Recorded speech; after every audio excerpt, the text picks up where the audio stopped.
When archaeologists first lifted ancient flutes from the soil, they assumed they were simple instruments, tools for early music, maybe for ritual dances or storytelling around a fire. But that assumption begins to crack the moment you look closer, not at how these flutes sound to us, but at how they were built. Some of them are shaped in ways that make little sense if their only purpose was to please the human ear. The spacing of the holes, the thickness of the walls, the internal chambers carved with extreme precision, all suggest something stranger. These flutes were not optimized for melody as we understand it. They were optimized for frequency. And not just any frequency, but ranges that brush against the edges of human perception, and in some cases, slip entirely beyond it. Modern reconstructions of Paleolithic flutes, some dating back over 40,000 years, reveal something unsettling.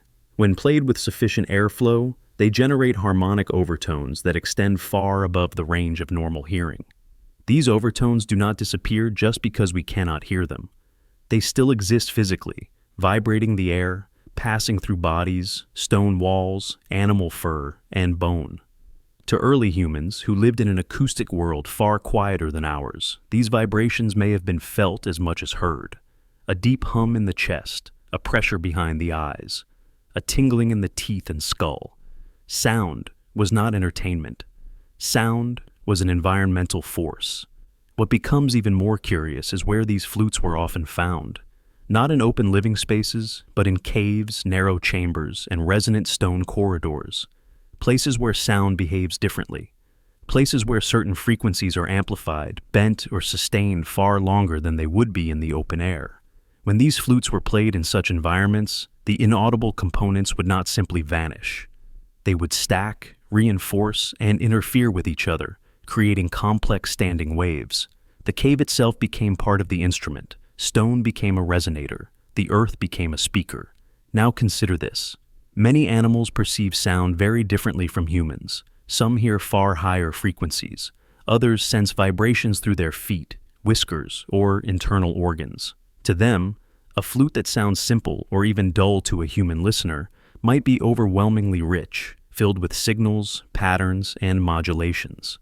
If early humans were surrounded by animals they depended on, feared, tracked, and worshipped, it would make sense to develop sound tools that could reach into those non-human perceptual worlds. Not to imitate animal calls, which we already know they did, but to communicate on a deeper level through frequency itself. But animals may not have been the only listeners. Ancient cultures across the world speak of unseen beings that respond to sound. Spirits, ancestors, sky entities, guardians of the land, beings that do not speak with mouths, but with movement, wind, and vibration. These myths are often dismissed as symbolic, but what if they were literal descriptions filtered through human language? What if early humans discovered, accidentally at first, that certain sounds caused reactions in their environment that could not be explained? Lights flickering in the dark, animals behaving strangely, winds shifting, emotional states changing abruptly, dreams becoming more vivid, fear and awe blending into something that felt like contact. There is a reason many ancient flutes are tuned, not to our modern scales, but to irregular intervals that seem almost wrong to trained musicians. These tunings often produce beating effects, where two close frequencies interfere with each other, creating rhythmic pulses in the air. These pulses are not melodies, they are signals. They are oscillations that can entrain brainwaves, alter breathing, and shift consciousness. When combined with overtones above human hearing, the result is a sonic field that the mind cannot fully process consciously, but the nervous system still reacts to. Think about what that would feel like in a dark cave, lit only by fire. The flute begins softly, almost whispering. You hear a simple tone, but your body feels something else. A pressure builds. The walls seem to breathe. Shadows stretch and contract in rhythm with pulses you cannot quite hear, but somehow know are there. Time feels strange. Your sense of self loosens. In that state, the boundary between human and non-human perception becomes thin. If something else were present, something that did not experience reality the way you do, sound would be the only common language. What makes this idea even more unsettling is that modern technology has independently rediscovered the power of inaudible frequencies. Ultrasound can manipulate matter. Infrasound can induce fear, nausea, or awe. Certain frequencies can cause feelings of presence, the sensation that someone or something is nearby even when no one is there. We stumbled into these effects with machines, but ancient humans may have found them through intuition, experimentation, and survival. They did not need equations. They listened, felt, and adjusted. Some ancient flutes are so precisely crafted that they rival modern instruments in acoustic sophistication. This precision did not emerge overnight. It suggests generations of refinement, knowledge passed down, not just of how to make sound, but of how sound behaves. If these flutes were merely for music, simpler designs would have sufficed. But if they were tools, instruments meant to interact with forces that could not be seen, then precision becomes essential. A small change in hole placement could mean the difference between silence and response. There is also the question of why these instruments appear so early in human history, often before clear evidence of complex language or large-scale social structures. Music, at this level, may not have been an art form that evolved from leisure. It may have been a technology that preceded speech, a way to reach beyond the limits of the human body. Before we had words to describe the unknown, we had vibration. Imagine an early human group discovering that when a certain flute was played in a certain place, animals stopped approaching, or storms seemed to pass without striking, or sickness eased, or dreams became shared, with multiple people reporting the same visions. These correlations would not need scientific explanation to become sacred knowledge. The flute would become a key, the cave a gate, the sound a bridge. Over time, as human societies changed, the original purpose of these instruments may have faded. The beings they were meant to reach, if they ever existed, may have withdrawn, changed, or been reinterpreted. The flutes remained, but their function shifted. What was once communication became ritual. What was once signal became song. The inaudible frequencies remained, but without the context, they were no longer understood. Music became something we enjoy, not something we use. Yet traces of that ancient function still linger. Even today, certain sounds move us in ways we cannot explain. A single note can cause chills. A low hum can make a room feel heavy. A high, piercing tone can feel almost painful, even when it is not loud. We call these emotional reactions, but they may be echoes of a time when sound was not just emotional, but informational, when it carried meaning beyond language. If ancient flutes were designed to speak in frequencies we cannot hear, then music was never just for us.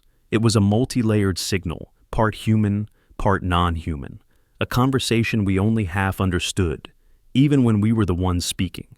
And perhaps the most unsettling thought of all is this. If those frequencies once reached something beyond us, they still do. We may no longer build flutes with that intention, but the physics has not changed. The air still carries what our ears cannot. The question is not whether something can hear it. The question is whether anything is still listening. When we look at ancient temples today, we admire their scale, their stonework, their alignment with stars and solstices, but what we rarely do is listen to them. Not casually, not as tourists murmuring into phones, but as acoustic machines. Because many of these temples were not silent monuments. They were engineered spaces, built not only to be seen, but to respond. And when you begin to understand how sound behaves inside them, a disturbing possibility emerges. These structures were tuned, deliberately, precisely, as if they were designed to resonate with something that was never meant to be fully heard by human ears. In certain ancient temples, a single clap can ripple outward and return altered, stretched, multiplied. A voice can split into layers, echoing back in rhythmic patterns that feel almost alive. Some chambers amplify specific frequencies while swallowing others entirely. This is not accidental. Stone thickness, ceiling curvature, corridor length, hidden cavities, all determine how sound moves. To achieve such effects without modern instruments would require long experimentation, deep listening, and an understanding of resonance that goes far beyond decoration or coincidence. What makes this unsettling is that these acoustic effects are not optimized for speech clarity. In fact, many of them distort human language. Words blur, consonants smear, meaning dissolves. But low-frequency drones, chants, and sustained tones become overwhelming. The temple does not want you to speak. It wants you to vibrate. It wants sound without semantics, frequency without grammar. In some temples, standing in one precise spot, allows you to hear whispers from across the chamber, while someone just a few steps away hears nothing. In others, a chant can trigger standing waves that make the walls seem to hum, as if the building itself has a pulse. There are places where a drumbeat produces a sensation in the chest long after the sound fades, and places where a single tone causes vertigo, tears, or a sudden sense of presence. These are not poetic exaggerations. They are physical reactions to resonance. Now, imagine entering such a space thousands of years ago. No electric hum, no traffic noise, no artificial interference. The human nervous system would be far more sensitive. When a group began chanting, the sound would build, reflect, and fold back onto itself. The echoes would not feel like repetitions, but like responses. Call and answer. Signal and reply. The temple would seem to speak back. Ancient myths often describe temples as dwelling places for gods, spirits, or forces that could not exist in the open world. They were said to descend, manifest, or awaken only within sacred spaces. What if these descriptions were not metaphors, but observations? What if certain resonance patterns altered perception so profoundly that human awareness shifted into a state where non-human intelligences could be sensed, not visually, but vibrationally? Modern science already knows that resonance can alter consciousness. Low-frequency sound can induce fear, awe, or submission. Repetitive rhythms can synchronize brainwaves. Certain acoustic patterns can disrupt the sense of time and self. Combine that with darkness, ritual expectation, and collective focus, and you create a perfect interface, not a screen, not a portal of light, but a field, a zone where perception becomes unstable. Some temples were built with multiple chambers, each tuned differently. As you moved deeper, the acoustics changed. The outer spaces were noisy, echoing footsteps and voices. The inner sanctums were quieter, but far more resonant. A single tone in the deepest chamber could bloom into a complex harmonic structure, surrounding the listener from all directions.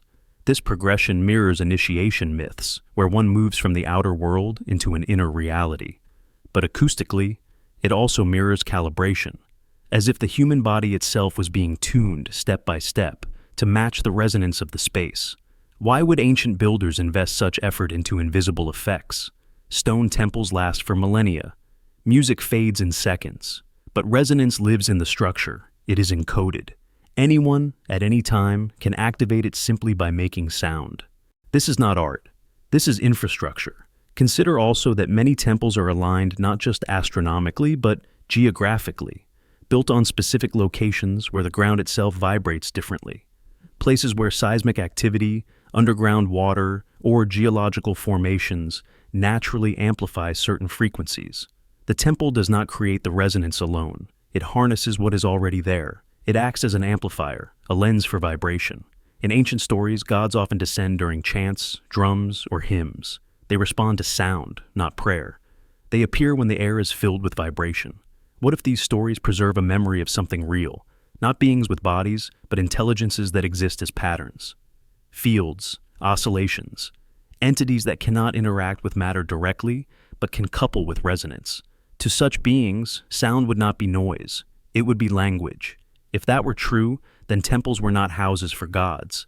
They were meeting points, communication nodes, devices designed to generate specific resonance patterns that made interaction possible. The priests were not merely worshippers, they were operators. They knew which chants to use, which rhythms to strike, which times to perform the rituals. Not because the gods demanded ceremony, but because the system required precise input. Over time, as knowledge fragmented and original purposes were forgotten, the rituals remained, but their meaning faded.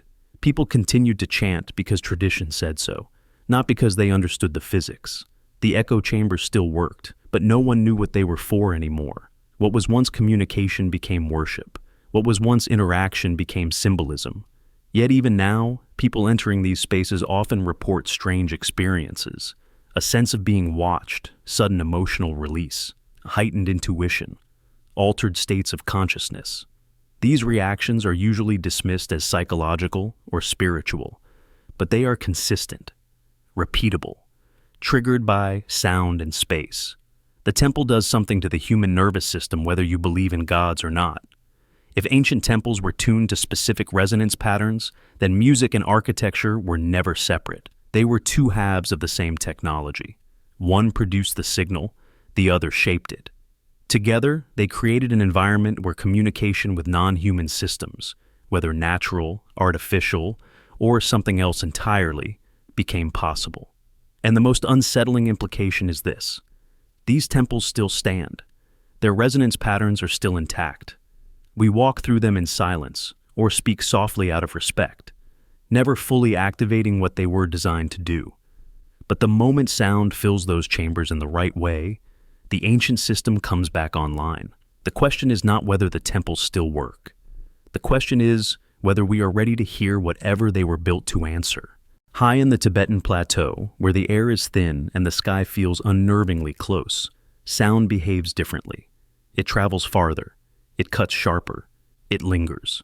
And for thousands of years, Tibetan instruments were not created to entertain, impress, or even accompany song. They were designed to interact with something vast, something continuous, something that never turns off. The monks who forged, struck, blew, and chanted through these instruments believed they were not producing music at all. They were tuning into an ever-present cosmic background, one that existed long before humans learned how to listen. Tibetan singing bowls, long horns, bells, and ritual drums are often described today in spiritual or meditative terms, but that framing may be a modern simplification. When these instruments are analyzed acoustically, many of them produce harmonic structures that are unusually stable.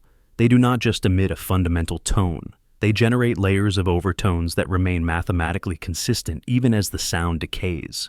These overtones stack in ratios that are not common in Western music, but are eerily similar to patterns found in natural oscillations throughout the universe. Cosmic radiation is not sound in the way we experience it. It is electromagnetic energy, vibrating at frequencies far beyond human hearing.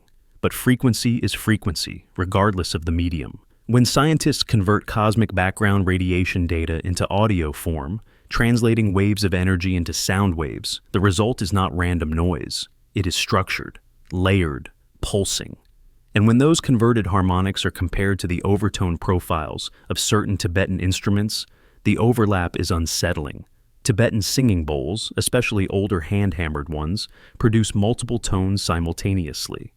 Not sequential notes, but concurrent frequencies that interfere and blend, creating slow rhythmic pulses known as beats. These beats occur when two frequencies are extremely close, but not identical. The human ear perceives them as a wobbling or breathing sound, but the body feels them as oscillation, a gentle rocking at the cellular level. This is not accidental. Bowls that do not produce these beat patterns were historically discarded or reforged. The monks did not describe this in terms of physics. They spoke of harmony with the cosmos, of aligning the inner winds of the body with the outer winds of the universe. But stripped of metaphor, what they were doing was synchronization, matching internal biological rhythms with external, non-human oscillations that permeate space itself. The long Tibetan horns, sometimes stretching several meters in length, produce sounds so low that they border on infrasound. These tones are felt more than heard. They resonate in the chest, the spine, the skull. In isolation, such frequencies can induce unease, awe, or even fear. But when layered with bells and chanting, they create a stable acoustic field, one that holds the listener in a sustained state of altered awareness, a state where time feels slowed and the sense of individual self begins to blur. Why would a culture invest so deeply in producing sounds that bypass conscious hearing and speak directly to the nervous system? One answer is meditation, another is control, but there is a third possibility, far stranger and far older: communication. Cosmic radiation is uniform. It fills all of space. It does not originate from a single star or galaxy, but from the structure of the universe itself. It is a constant signal, a background hum left over from the earliest moments of existence. If anything non-human were to exist outside of our normal perceptual range, embedded in fields rather than matter, this radiation would be its ocean, its environment, and any interaction with humans would require a bridge between biological perception and cosmic frequency. Tibetan instruments may have been designed as that bridge. When monks chant alongside bowls and horns, their voices are trained to lock into specific harmonics.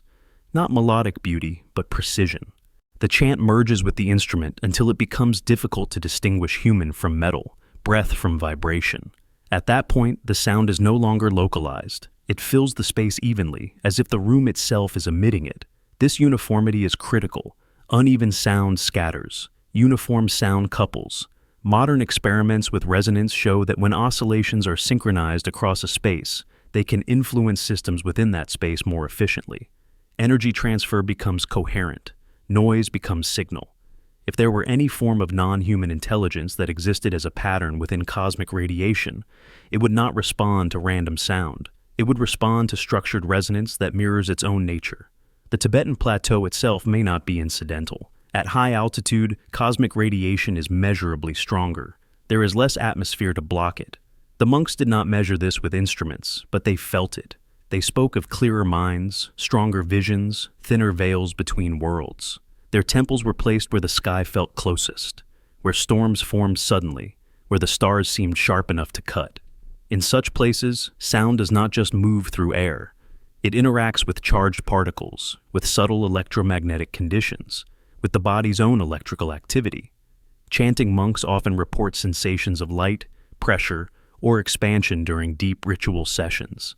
These experiences are typically framed as spiritual, but they are consistent with nervous system entrainment and electromagnetic sensitivity. What is most striking is that these practices were not secretive in the way power is usually hidden. They were ritualized, repeated daily, embedded into the rhythm of life, as if the act itself mattered more than the outcome, as if maintaining the resonance was the goal, not summoning anything dramatic or visible. That suggests a long-term relationship, not an occasional miracle, a steady alignment, a tuning fork held against the universe, day after day, century after century. Over time, as political pressures, cultural shifts, and external influences disrupted Tibetan traditions, the original understanding may have eroded. Instruments became symbols of peace or relaxation in the modern world. Their deeper function, if it ever existed, was softened into metaphor. But the physics did not change. The bowls still sing, the horns still shake the air, the harmonics still align. When people today report profound experiences while listening to Tibetan instruments, they often struggle to explain why. They speak of feeling connected to something vast, something ancient, something beyond language. They feel observed, but not threatened, held, but not controlled. Those sensations may not be hallucinations. They may be the nervous system recognizing a pattern it evolved under, but rarely encounters anymore. If Tibetan instruments were designed to match cosmic radiation harmonics, then they are not relics of superstition. They are remnants of a forgotten interface. A technology built not of circuits and screens, but of breath, metal, and vibration. A reminder that long before we tried to reach the universe with telescopes and antennas, we tried to sing to it. And perhaps we succeeded more than we remember. Across civilizations separated by oceans and millennia, a strange rule repeats itself with uncanny consistency. The gods do not arrive unannounced. They do not simply appear because humans ask. They descend only when music is played, not any music, not casual sound, but specific instruments, rhythms, chants, and tones performed in precise ways at precise moments. When the music stops, the gods withdraw. When it begins again, they return. This pattern is so widespread that dismissing it as coincidence becomes increasingly difficult the deeper you look. In ancient myths, silence is never enough. Prayer alone is never sufficient. Words spoken plainly rarely work. It is only when sound fills the air, when rhythm takes over breath, when vibration saturates space, that the divine responds. Music is not decoration in these stories. It is the trigger. In many traditions, gods are described as beings who cannot cross into the human world freely. They require an invitation, but not a verbal one. They require alignment, preparation, a condition that must be met. Music creates that condition. It alters the environment before the arrival, as if the space itself must be reshaped before something non-human can enter it. Look closely at these myths, and a pattern emerges. The gods are not summoned by meaning, but by frequency. They do not care what the song is about. They respond to how it vibrates. In ancient Mesopotamian texts, priests were instructed to play lyres and drums continuously during rituals meant to invite the gods into the temple. If the music faltered, the presence weakened. If it stopped entirely, the god departed. The instruments were not accompaniments, they were life support systems for the divine presence. Without vibration, the gods could not remain. In ancient Egypt, hymns were not merely sung to praise the gods, they were performed to awaken them. Temples were described as sleeping until sound stirred them. Statues were believed to house divine consciousness only when rituals were correctly performed, and music was always central. The god was not considered present in silence. Silence was absence. In Greek myth, gods descend during festivals saturated with music. Apollo, the god most associated with divine order, prophecy, and truth, is inseparable from the lyre. His arrival is announced not by thunder or light, but by harmony. When music becomes chaotic or corrupted, his presence fades. Order collapses. Prophecy fails. Music is not his symbol, it is his medium. Orpheus, whose music could move stones, tame beasts, and open the gates of the underworld, does not persuade gods with arguments. He plays, and the gods listen. Not because they are emotionally moved, but because the sound creates a condition they recognize, a resonance they can enter. In Hindu cosmology, gods descend during elaborate rituals filled with chanting, bells, drums, and sustained tones. These sounds are not meant for the human audience. They are offerings of vibration. Mantras are said to call deities into the ritual space, not metaphorically, but literally. The god arrives when the sound is correct. If the chant is mispronounced, the ritual fails. The deity does not come. This obsession with precision is revealing. If these were symbolic stories, intention would matter more than accuracy. But intention is not enough. The sound must be exact. The rhythm must be maintained. The frequency must be sustained. This suggests a technical requirement, not a symbolic one.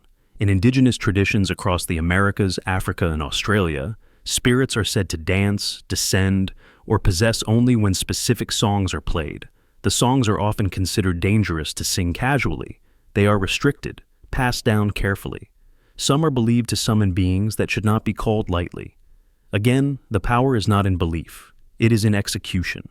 Shamans do not invent new music. They repeat ancient patterns. They enter altered states not through imagination alone, but through rhythm.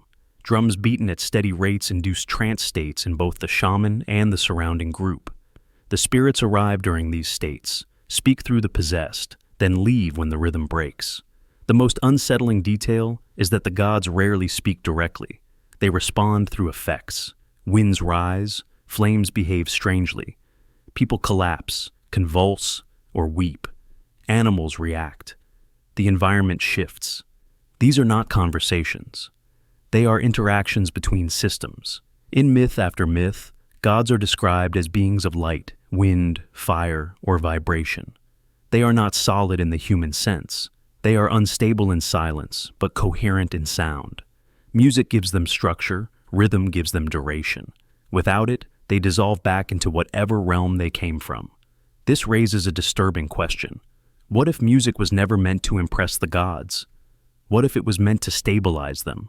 Imagine a non-human intelligence that does not exist as matter, but as pattern, as oscillation, as a standing wave in reality. Such a being could not simply step into our world. It would need a compatible environment, a field where its pattern could lock in. Music could provide that field. In this framework, temples were not houses of worship. They were containment zones. Music was not praise. It was calibration. The gods descend only when music plays because music creates a temporary bridge between incompatible modes of existence. The moment the sound stops, the bridge collapses. The god is gone.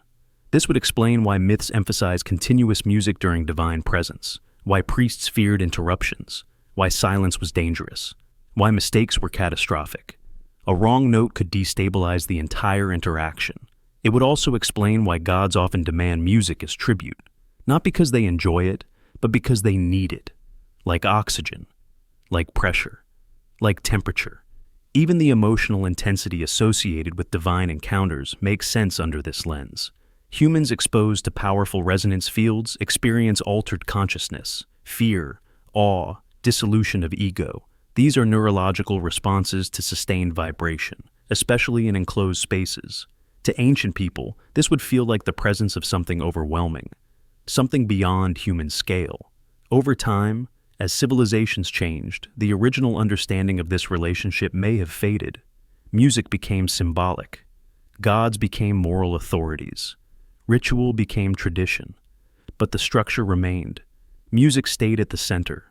Because even when meaning is lost, function can persist.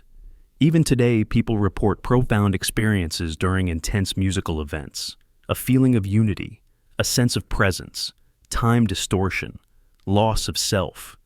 These are not confined to religion. They happen at concerts, chants, raves, ceremonies, wherever rhythm and resonance dominate the environment. We explain these experiences psychologically, but ancient people explain them relationally. Something arrives when the music plays.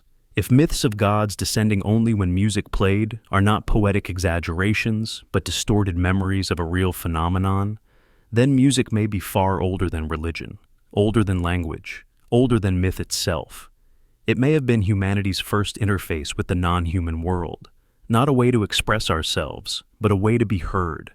And perhaps the reason these myths persist, across cultures and ages, is because the rule still holds. Silence closes the door. Music opens it. Whether anything still steps through may be unknown, but the mechanism remains, waiting, vibrating quietly beneath the noise of modern life, ready to respond the moment the right sound returns. Across the world, separated by oceans, deserts, and tens of thousands of years, human cultures developed musical scales that should not, by any reasonable logic, match each other. There was no contact, no shared language, no migration paths that explain it. And yet the same tonal structures appear again and again, like fingerprints left by something deeper than culture. The question is not why humans like these scales. The question is why humanity kept rediscovering the same ones, as if they were not invented at all, but uncovered. Take the most unsettling example first. The pentatonic scale, 5 notes, simple, balanced. Found in ancient China, Africa, Scotland, Native American tribes, Andean civilizations, Southeast Asia, and parts of the Middle East. These cultures did not speak. They did not trade. They did not even know the others existed. Yet they tuned their instruments to the same relative intervals. Not approximately. Precisely. This is not stylistic coincidence. This is convergence. Then there is the 7-note scale, the foundation of Indian ragas, ancient Greek modes, Middle Eastern makams, and later Western music. Different names, different myths, different emotional associations, but the same underlying structure, the same divisions of sound space, the same tension points, the same resolutions. It is as if human civilizations were all circling the same invisible geometry, arriving at it independently, unable to escape its pull. If music were purely cultural, this should not happen. We do not see identical alphabets arise independently across continents. We do not see identical myths word for word. We do not see identical architectural styles without contact. But in music, we see something stranger, a shared skeleton beneath endless surface variation, a deep pattern that keeps reappearing. One explanation is biology. Humans share ears, shared vocal cords, shared brains. So perhaps these scales simply feel right. But that explanation collapses when you examine what these scales actually do. They are not just pleasant. They are efficient. They maximize harmonic stability while minimizing cognitive strain. They align with mathematical ratios found in vibrating strings, air columns, and even atomic behavior. They are not arbitrary. They are optimized. This suggests that musical scales were not invented to express emotion. They were selected because they work. They produce stable resonance. They minimize dissonance while allowing complexity. They create standing waves that reinforce rather than cancel. In other words, they are structurally compatible with the physical universe. Now, consider this from a different angle. What if early humans were not asking, what sounds nice, but rather, what works? What if music was originally a tool, and these scales were the settings that produced reliable results? If music was once used to induce trance, coordinate groups, affect animals, alter perception, or interact with unseen forces, then only certain scales would be effective. Others would fail. Over generations, the ineffective ones would disappear. The effective ones would survive. Not because they were beautiful, but because they did something. This would explain why the same scales reappear globally. Humans everywhere were experimenting with sound in the same physical reality, interacting with the same laws of vibration. The universe itself acted as the filter. Only scales that resonated cleanly with reality endured. There is another layer to this. When researchers analyze these recurring scales, they find that they cluster around harmonic ratios tied to natural phenomena, the overtone series, planetary motion ratios, even frequency relationships found in electromagnetic oscillations. These scales are not just compatible with human hearing. They are compatible with the structure of matter and energy. That raises a disturbing possibility. These scales may not belong to us. Imagine a non-human system that exists as vibration, not as flesh, not as solid form, but as patterns and fields. Such a system would not perceive language. It would perceive frequency relationships, harmony, stability, interference.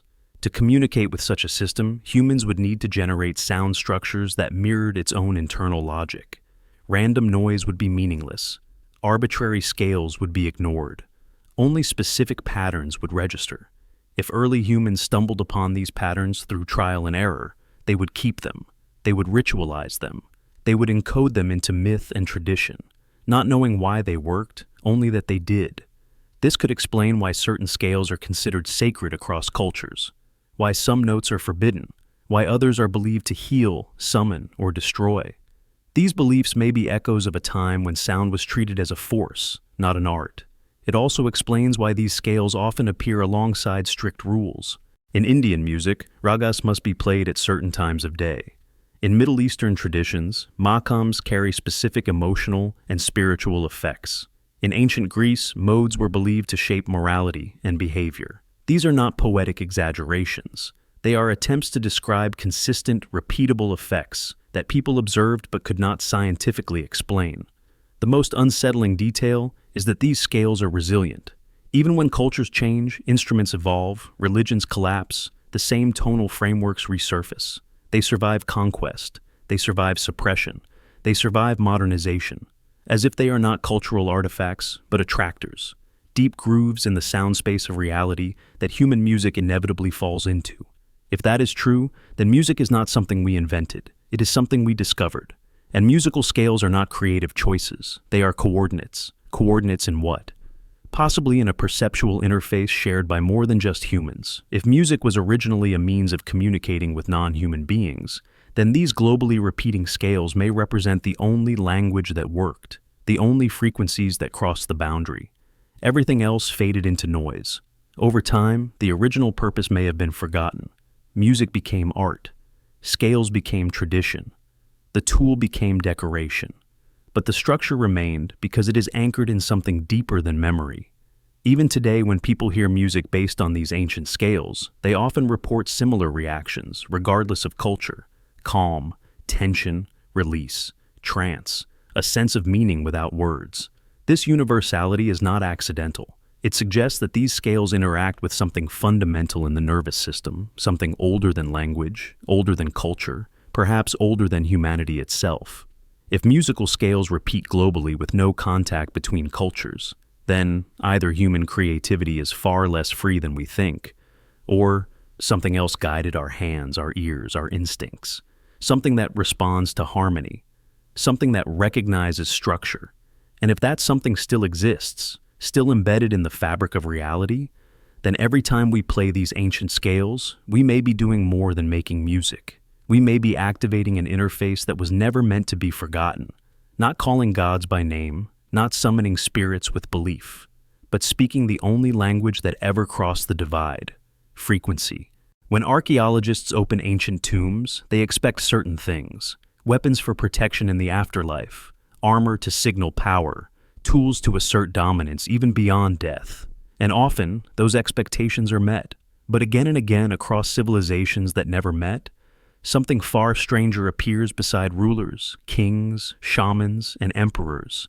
Not swords, not shields, not spears, instruments. Flutes placed where a blade should be. Drums resting where a war emblem would normally lie. Harps, bells, horns, and rattles positioned with deliberate care, sometimes closer to the body than any symbol of violence. These are not decorative afterthoughts, they are intentional. And the question they raise is unsettling. Why would leaders who commanded armies choose to be buried with sound instead of force? In many cases, these rulers were powerful warriors in life. They owned weapons, they led conquests, their cultures valued strength. And yet, when it came to death, when it came to whatever came next, music was chosen over steel. This decision was not symbolic in a modern sense. It was functional. It reflected a belief about what mattered beyond the physical world.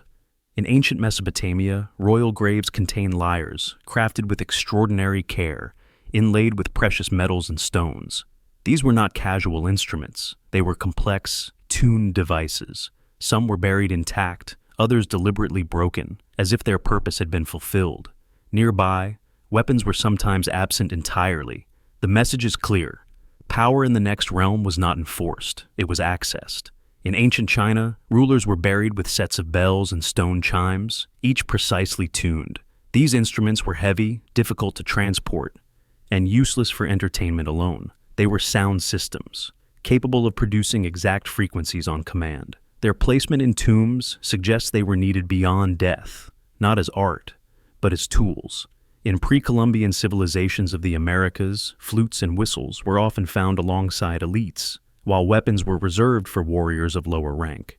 Some of these instruments produce eerie, animal-like sounds, or tones that fluctuate unpredictably. To a modern listener, they can sound unsettling, even disturbing. These were not made to soothe, they were made to signal. The pattern repeats in Africa, India, Southeast Asia, and Europe. Instruments accompany rulers, weapons accompany soldiers. This division reveals a worldview where violence governs the human realm, but sound governs whatever lies beyond it. Why would this be? One explanation is spiritual. Music guides the soul, music pleases the gods, music comforts the dead. But that explanation feels incomplete when you examine the precision, consistency, and expense involved. These instruments were not generic. They were personalized, tuned, chosen, in some cases repaired multiple times during the ruler's life, suggesting long-term use for specific purposes. Another explanation is more unsettling. These instruments were not for the dead ruler. They were for what the ruler would encounter. Ancient cultures often believed that death was not an end, but a transition into a realm governed by different rules. A realm where physical force had no meaning, where words failed, where identity itself became unstable. In such a place, weapons would be useless, but frequency would not. If non-human beings existed in this realm, beings not bound by flesh, then communication would not happen through speech or violence.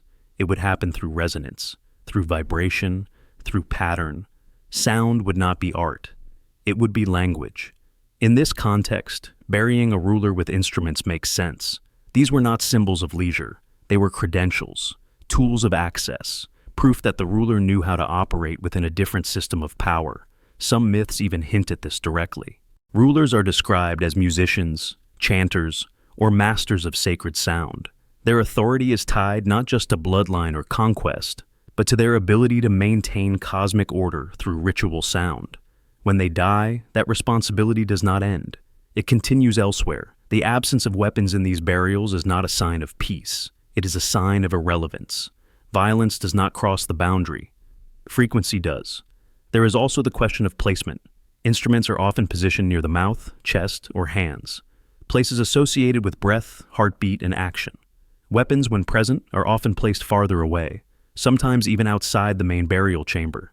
This spatial hierarchy reflects priority. Sound was closer to the self than force. Some tombs include instructions, carvings, or depictions showing the ruler playing the instrument in the afterlife, often in the presence of gods or strange beings. These scenes are not celebratory, they are procedural. They depict an action being performed to maintain balance, open pathways, or receive guidance. This suggests that music was not optional, it was required. Another disturbing detail is that many of these instruments show signs of wear inconsistent with performance for audiences. Mouthpieces eroded, strings replaced repeatedly, surfaces polished smooth by constant handling. These were working tools, not ceremonial props. The ruler practiced, repeatedly, as if preparing for something. What if leadership itself once included the responsibility of maintaining contact with non-human systems? What if rulers were not just political figures, but operators, interfaces between human society and something beyond it? In that case, instruments would be essential equipment, weapons would be secondary. This would also explain why, as societies changed and centralized power shifted toward brute force, the musical aspect of rulership faded. Kings became generals. Instruments became symbols. The original function was lost, but the burial tradition lingered, hollowed out over time. Yet, in the earliest examples, the intent is unmistakable. The ruler goes into the unknown, armed not with steel, but with sound. Even today, this instinct persists in subtle ways. We associate authority with voice, with tone, with command of rhythm and cadence. Speeches move crowds more effectively than weapons ever could. Chants unify. Anthems mobilize. Sound still governs collective behavior more deeply than force. But in ancient times, that principle extended beyond the human world. If instruments were buried with rulers because they were more important than weapons after death, then ancient people believed that the ultimate realm was not one of combat, but of communication. Not of domination, but of alignment. The ruler did not need to fight whatever awaited them. They needed to speak to it. And speech at that level was not made of words. It was made of vibration. If this interpretation is even partially true, then those buried instruments are not relics of art. They are remnants of a forgotten protocol, a reminder that long before humanity trusted metal to enforce power, it trusted sound to navigate the unknown. Weapons protect you from what you can see. Music prepares you for what you cannot. And the fact that so many rulers chose the latter, even in death, suggests they knew something we no longer remember. There are places on Earth where animals behave in ways that defy instinct, logic, and survival patterns. Places where prey and predator pause near each other without conflict, where birds circle instead of fleeing, where herds stop migrating and linger as if listening. These locations are not random. Again and again, they coincide with ancient music sites, stone circles, cave chambers, temple courtyards, ruins known not for battle or habitation, but for sound. Ancient accounts, scattered across cultures, describe animals gathering during rituals involving music, not being hunted, not being driven, simply arriving, sitting, standing, watching. Modern archaeology often ignores these reports as myth, metaphor, or exaggeration. But when you line them up side by side, across continents and eras, a pattern begins to form that is difficult to dismiss. In prehistoric caves where flutes were once played, archaeologists have found unusual concentrations of animal remains. Not butchered, not eaten, but positioned, some skulls aligned, some bones stacked carefully. These were not kill sites, they were meeting sites, places where animals came alive, not to die. In ancient India, texts describe forests falling silent during certain chants, followed by animals emerging from hiding to sit near temples, deer approaching without fear, snakes uncoiling near drums, elephants standing motionless as bells rang. These stories are often framed as signs of divine favor, but they describe specific, repeatable reactions to sound. In Greek tradition, Orpheus does not merely charm animals metaphorically, he alters their behavior. Predators cease hunting. Rivers slow. Stones move. This is not symbolic poetry when read in the context of acoustic influence. It is a description of environmental synchronization. In the Andes, legends tell of animals gathering near high-altitude sites during flute ceremonies, especially during solstices. Llamas, birds, even wild cats were said to approach without aggression. The sound did not attract them like bait, it held them, as if locking their nervous systems into a shared rhythm. What is most unsettling is that similar reports continue into modern times. There are documented cases of animals behaving strangely near ancient sites when music or chanting is reintroduced. Birds altering flight paths. Dogs refusing to leave certain chambers. Livestock becoming calm or agitated depending on the frequency produced. These are not trained responses. They occur even when animals have no prior exposure to instruments. Animals perceive the world primarily through vibration. Many species hear frequencies humans cannot. Others feel sound through their bodies, their bones, their feet. To them, music is not entertainment. It is environmental data, Certain frequencies signal danger, others signal safety. Some trigger mating behaviors, some induce calm or freeze responses. These reactions are hardwired, they bypass thought. If ancient music sites were generating complex resonance fields, then animals entering those fields would respond automatically. Not because they were curious, but because their nervous systems were being influenced. But here is where the pattern becomes truly disturbing. Animals do not gather near random music. They gather near specific sites, built with specific acoustic properties, sites where sound behaves differently, where echoes loop, where low frequencies accumulate, where vibrations persist long after the source stops. This suggests that it is not the music alone, but the interaction between music and place that matters. A flute in an open field disperses quickly. A chant in a cave does not. A drum in a stone circle does not simply fade. It lingers, interferes with itself, forms standing waves.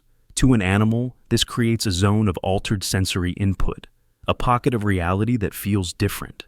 Many animals respond to such zones by slowing down, freezing, gathering, waiting. Why would evolution allow this? One possibility is that these zones mimic natural phenomena. Animals evolved to respect earth tremors, atmospheric pressure shifts, distant storms, geological resonance.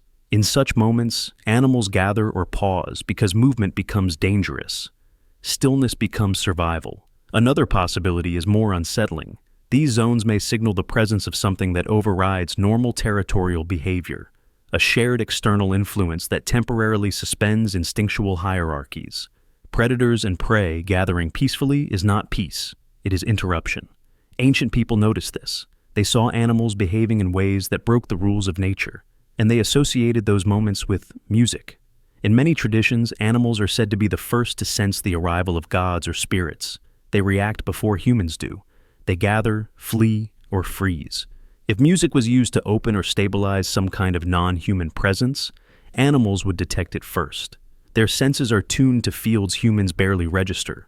This would explain why animals gather before anything visibly happens, why their behavior changes even when humans feel nothing yet. They are responding to the field, not the narrative. There are even reports of animals refusing to approach ancient sites when certain sounds are played incorrectly. Sudden agitation, panic, flight. This mirrors ancient warnings about improper rituals causing chaos. Not because gods were angry, but because the resonance became unstable. In this framework, animals were not passive witnesses to ancient rituals. They were indicators, living sensors. Their presence or absence told humans whether the sound was working. A gathering of animals meant alignment. Calm meant stability. Panic meant danger. This would also explain why some ancient sites were forbidden to ordinary people. Not because they were sacred in a moral sense, but because activating them incorrectly could disrupt the environment in ways that affected wildlife, weather, or human health. Over time, as the original understanding faded, the animal aspect of these stories was mythologized.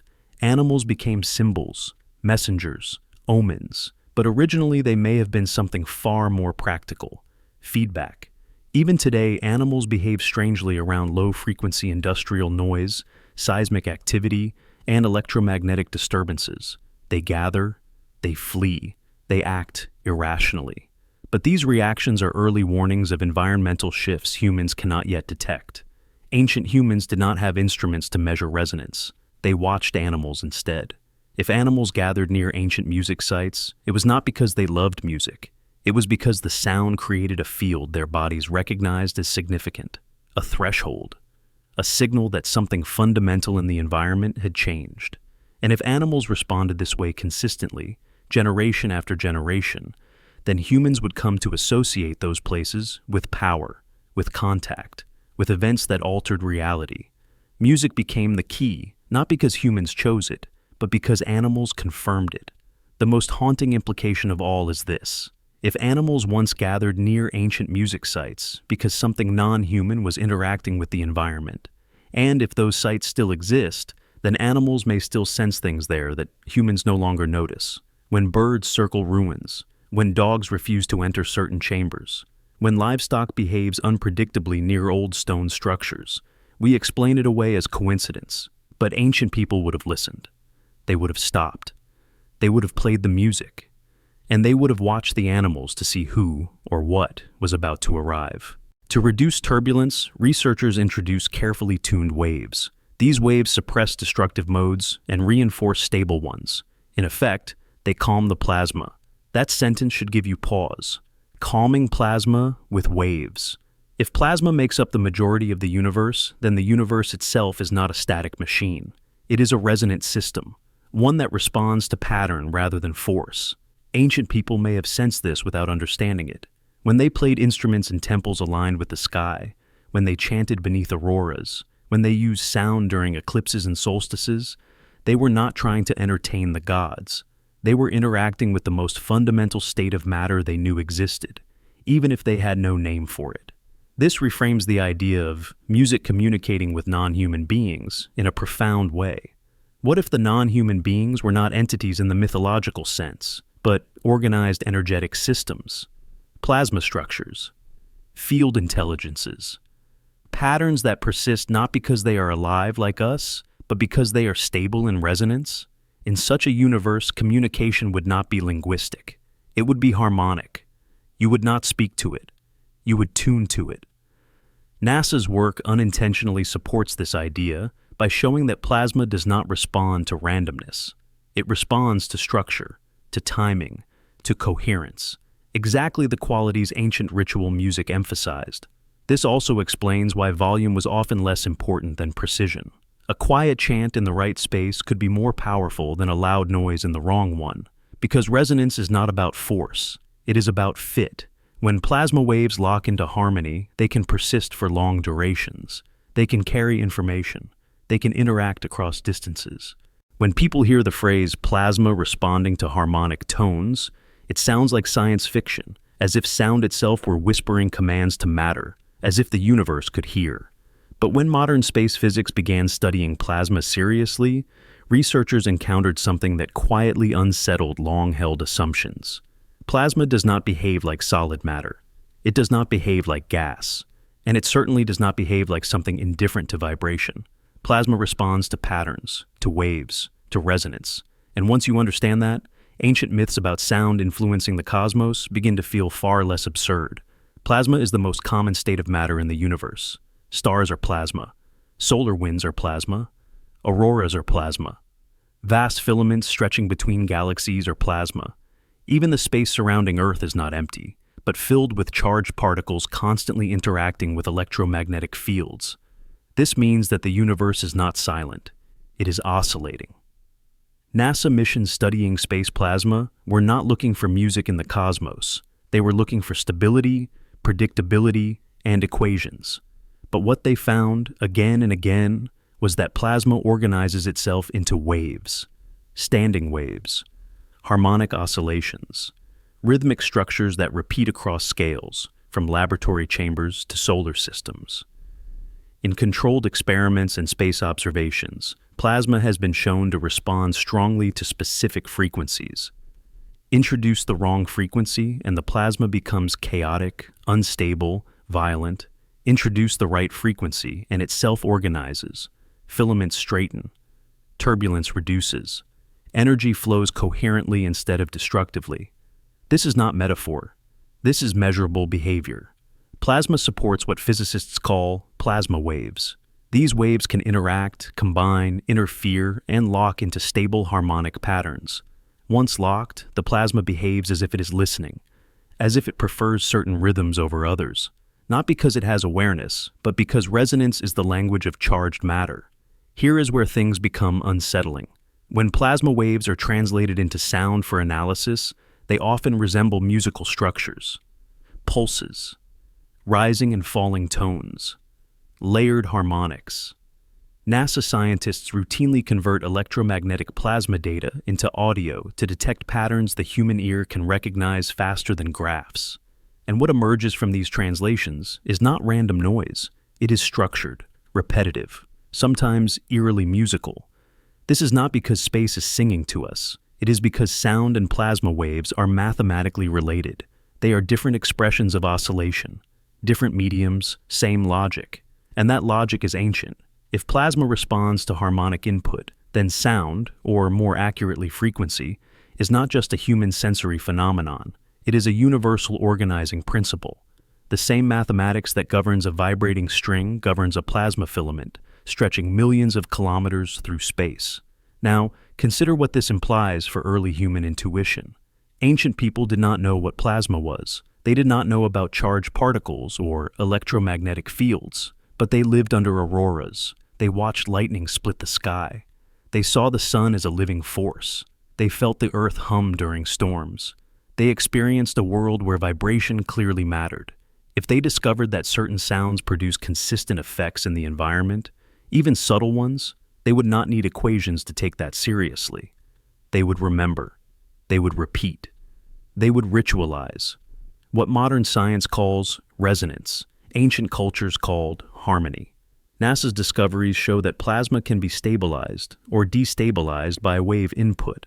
That wave input does not have to be violent. It can be gentle, continuous, rhythmic.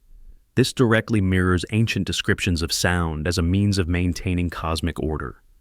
Not controlling it, maintaining it. There is a reason so many creation myths begin with sound. A word, a vibration, a tone that brings order out of chaos. These myths are often dismissed as poetic metaphors, but plasma physics tells us something uncomfortable. Chaos and order in energetic systems really do depend on oscillation patterns, on rhythm. In plasma confinement research, one of the greatest challenges is preventing turbulence. Turbulence destroys containment. It releases energy unpredictably. In space, plasma waves propagate along magnetic field lines, linking distant regions invisibly. This means the universe is threaded with invisible pathways of vibration. Ancient myths speak of roads of light, ladders to the sky, serpent paths. These descriptions may not be literal, but they align disturbingly well with how plasma behaves in space. Now, consider this final implication. If plasma responds to harmonic structure, and if sound is one way biological organisms can generate structured oscillations, then music is not confined to human psychology. It is a way for biological systems to participate in cosmic physics, not control it, participate in it.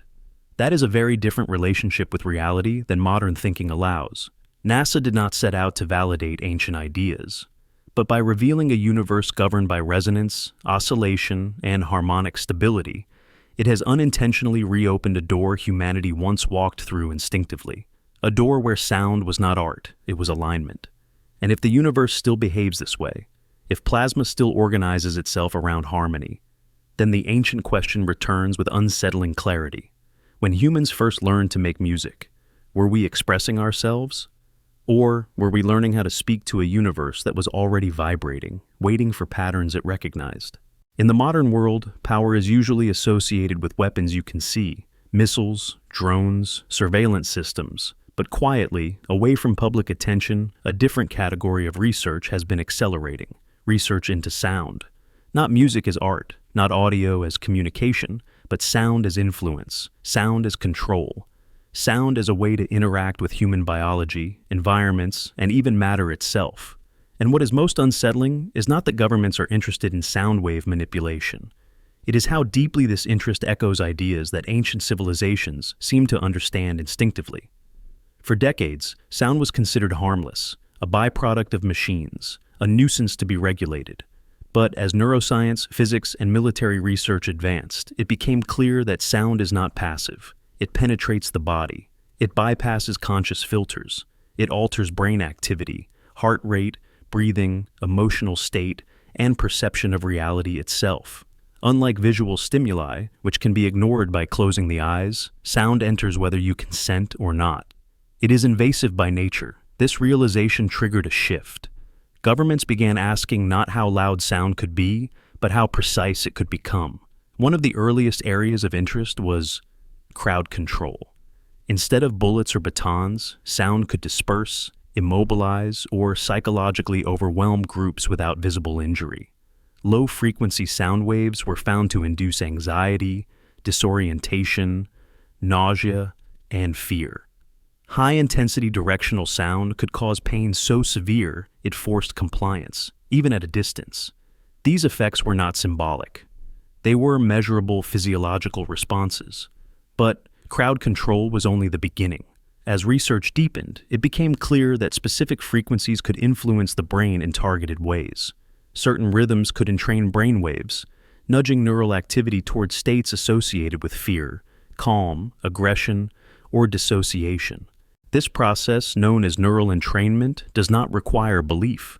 The brain responds automatically, synchronizing to external oscillations like a pendulum locking to a rhythm. From a government perspective, this was revolutionary. Influence without touch, control without visible force, impact without obvious accountability. Military and intelligence agencies began funding studies into psychoacoustics, infrasound, ultrasound, and vibroacoustic effects. Some research was openly acknowledged, framed as non-lethal defense or protective technology. Other projects were classified, their existence inferred only through patents, budget anomalies, and scattered testimonies. What unites all of this research is a single insight. Sound does not just carry information. It imposes structure. Unlike language, which must be interpreted, sound operates at a precognitive level. It reaches the nervous system before thought, before logic, before resistance. That makes it uniquely powerful and uniquely dangerous. This is where the modern story begins to resemble something ancient. Governments did not invent the idea that sound can alter human behavior. Ancient cultures built entire systems around it. Ritual drums to induce trance, chants to unify groups, horns to signal authority, music to summon, calm, or terrify. The difference is that ancient societies framed this knowledge spiritually, while modern institutions frame it technically. But the mechanism is the same. Resonance. Modern experiments show that the human body is extraordinarily sensitive to vibration. Organs have resonant frequencies. Bones transmit sound internally. The vestibular system in the inner ear, responsible for balance and spatial orientation, is particularly vulnerable to low-frequency oscillation. Disrupt it, and a person becomes disoriented, anxious, or incapacitated. These effects can be triggered without audible sound. That detail matters. Infrasound, frequencies below the threshold of hearing, can still influence the body profoundly. People exposed to infrasound often report feelings of dread, the sensation of a presence, unexplained fear, or intense unease. Historically, such experiences were attributed to hauntings, curses, or divine intervention. Today, they are being replicated in laboratories. Governments noticed. If sound can induce fear without being heard, then influence can occur without awareness. If awareness is absent, resistance is impossible. This sparked interest not only in weapons, but in information environments. Sound embedded subtly into public spaces. Rhythms woven into background noise. Frequencies layered beneath music, announcements, or machinery. Not loud enough to be noticed, but structured enough to influence mood and behavior over time. This is no longer speculation. Acoustic architecture is already used to discourage loitering, alter behavior in transit stations, and influence consumer environments. The step from commercial manipulation to political or military application is not large. It is procedural. What makes this deeply unsettling is that modern science is rediscovering principles that ancient cultures treated with reverence and caution. Ancient people restricted sound rituals, limited who could perform them, warned of consequences if misused. Sound was considered powerful enough to destabilize reality itself. Modern governments, by contrast, approach sound as a tool to be optimized. No myths, no taboos, only outcomes. But even modern researchers are encountering limits. Sound does not behave linearly at certain intensities or in certain environments. It interacts with structures, bodies, and electromagnetic conditions in complex ways. Effects vary unpredictably. Feedback loops emerge. In some cases, researchers report unintended psychological consequences in test subjects, including long-term anxiety, dissociation, and perceptual disturbances. Sound does not simply stop affecting a system once the source is turned off. The nervous system remembers patterns. It adapts. It can be destabilized long after exposure ends. Ancient cultures seem to know this. They treated sound as something that opens doors, not something that can be casually switched on and off. They spoke of summoning, awakening, and crossing thresholds. These words sound mythological, but they may describe real neurological and environmental transitions triggered by resonance. Government interest today is accelerating because sound offers something modern power structures crave: control without confrontation, influence without visible violence, a way to shape human behavior without leaving obvious scars. But this raises a question modern institutions are uncomfortable asking. If sound can influence humans so profoundly, what else can it influence? Research into plasma physics, atmospheric resonance, and electromagnetic interaction suggests that sound-generated oscillations can couple with other systems under the right conditions. Not reliably, not predictably, but sometimes, enough to warrant attention. This is where ancient ideas resurface in an unsettling way. Ancient rituals often combined sound with specific locations, times, and environmental conditions: caves, stone chambers, solstices, storms. They did not use sound in isolation. They used it as part of a system. Modern governments are beginning to explore the same idea from a different angle: sound combined with architecture, with urban environments, with crowd density, with electromagnetic infrastructure, with psychological stress. The question is no longer whether sound can influence behavior. The question is how far that influence extends, and what unintended doors might open when resonance is pushed too far. History suggests that civilizations who treated sound as mere utility eventually lost control of it. Ancient myths are filled with warnings about forbidden tones, broken harmonies, and catastrophic consequences when sacred sound was misused. We dismiss these as allegory, but they may encode hard-earned lessons about systems humans barely understood. Modern governments are moving faster than ancient cultures ever did, with more power, more reach, less restraint. And unlike weapons, sound does not respect borders. It travels, it leaks, it couples with environments in ways that cannot be fully predicted or contained. If music was once a way to communicate with non-human systems, whether biological, psychological, or cosmic, then modern sound wave manipulation may be unknowingly reviving that interface. Not with intention, not with reverence, but with optimization and control as the goal. That is the most dangerous difference of all. Ancient people approach sound as something alive, something that listens back, something that demands balance. Modern power structures approach sound as something to be exploited. If they are wrong about that distinction, then the increasing interest in sound wave manipulation is not just a technological development. It is a reenactment of an ancient experiment humanity once abandoned for a reason. An experiment where the question was never whether sound could be used, but whether it should be, and whether, once activated at scale, it would still obey those who believed they were in control. Before music was something we enjoyed, it may have been something we depended on. Before it was art, it may have been infrastructure. Before it was entertainment, it may have been communication in its most ancient and dangerous form. If you strip music down to its core, remove melody, emotion, culture, and memory, what remains is vibration. Organized oscillation moving through matter. Air, stone, bone, water, flesh. Music is not an abstract idea. It is a physical event. And for most of human history, people lived close enough to nature to notice that vibration changes things. Ancient humans did not live in a world flooded with constant noise. Silence was the baseline. Against that silence, any sustained sound would stand out as powerful. Not just noticeable, but intrusive. It would shape attention, alter emotion, change behavior.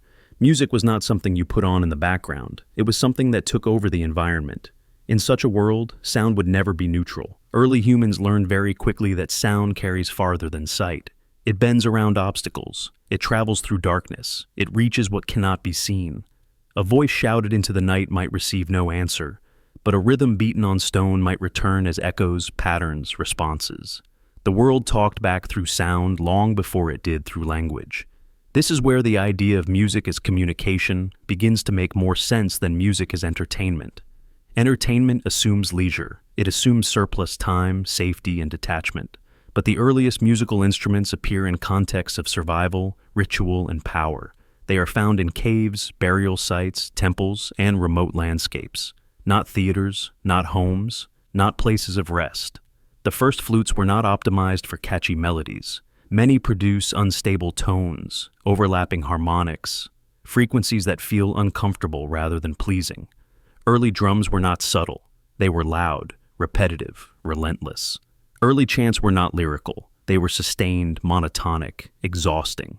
These are not features of entertainment. They are features of signaling.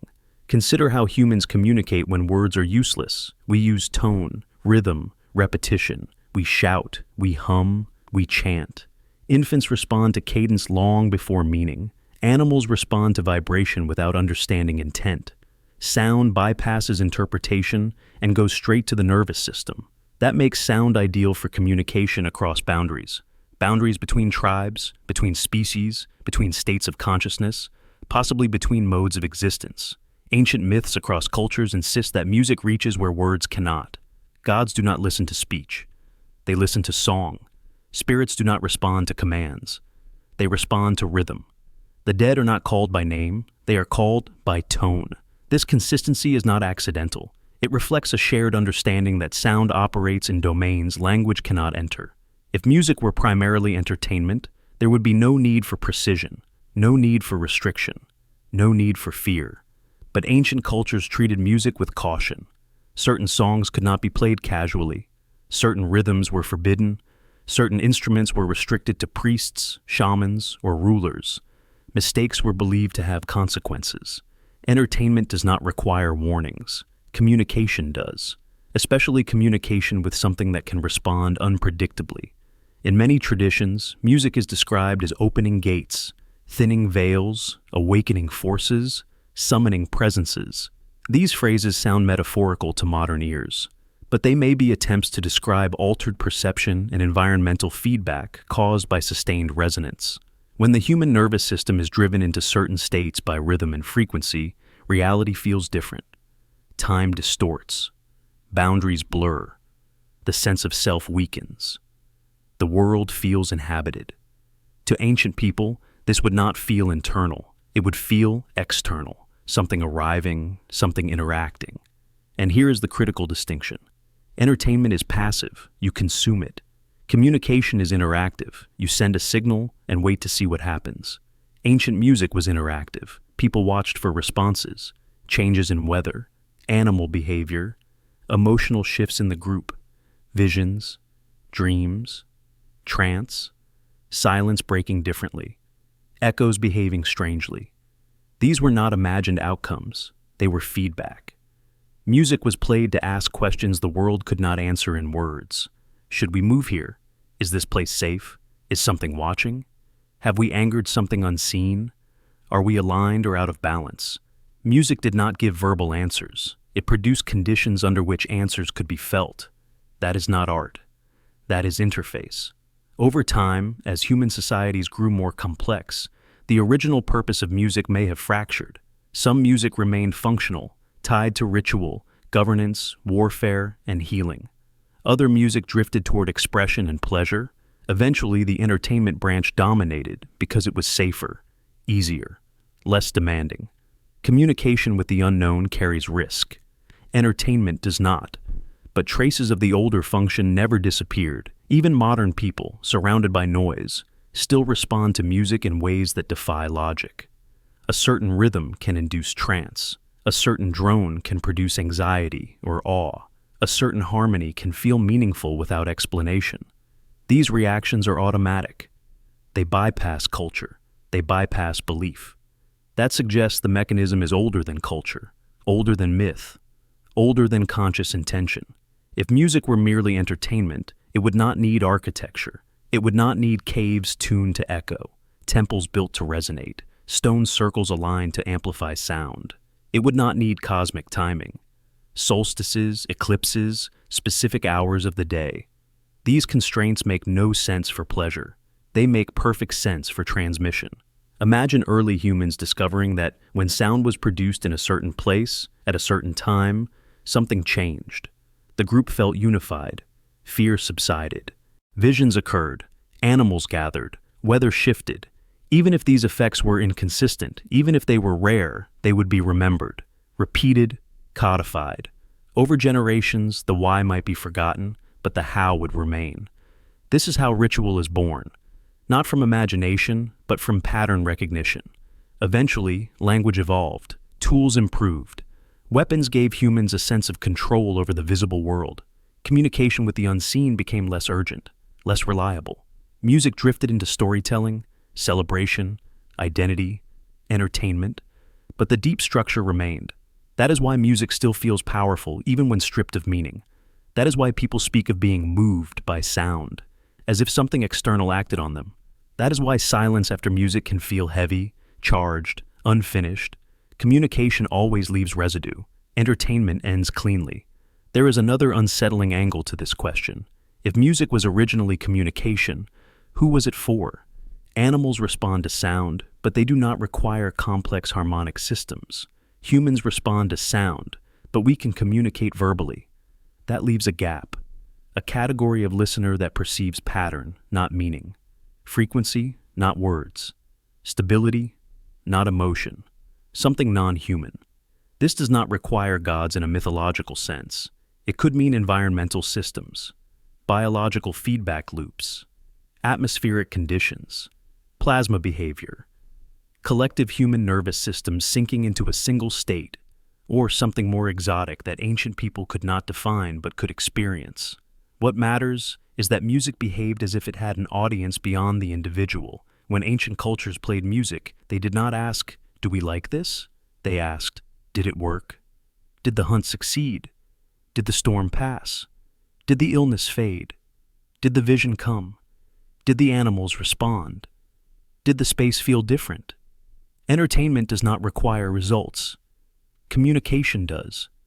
If music was originally communication, then modern society has inverted its function. We use sound constantly, casually, without attention or restraint. We flood the environment with vibration without listening for response. We treat music as background noise rather than a focused act. And yet, despite that misuse, music still has power. Concerts induce mass emotional synchronization. Chants unify crowds. Rhythms drive bodies into shared states. Sound still overrides individuality and creates temporary collective minds. That is not entertainment alone. That is coordination. It is influence. It is alignment. It is the shadow of communication. Perhaps the most unsettling possibility is that music never stopped being communication. We simply stopped knowing how to listen for the reply. The signal goes out constantly, but the feedback is drowned in noise, distraction, and disbelief. Ancient people played music and watched the world. Modern people play music and watch themselves. If music was originally communication, then it was never meant to be consumed endlessly. It was meant to be used sparingly, intentionally, and with awareness of consequence, not because it is sacred, but because it speaks in a language that does not forgive carelessness. Vibration does not judge, it responds. And if that is true, then the question is no longer whether music was once communication instead of entertainment. The real question is whether it still is. And whether, in forgetting that, we have been speaking constantly into the unknown, without realizing that something may have been listening all along.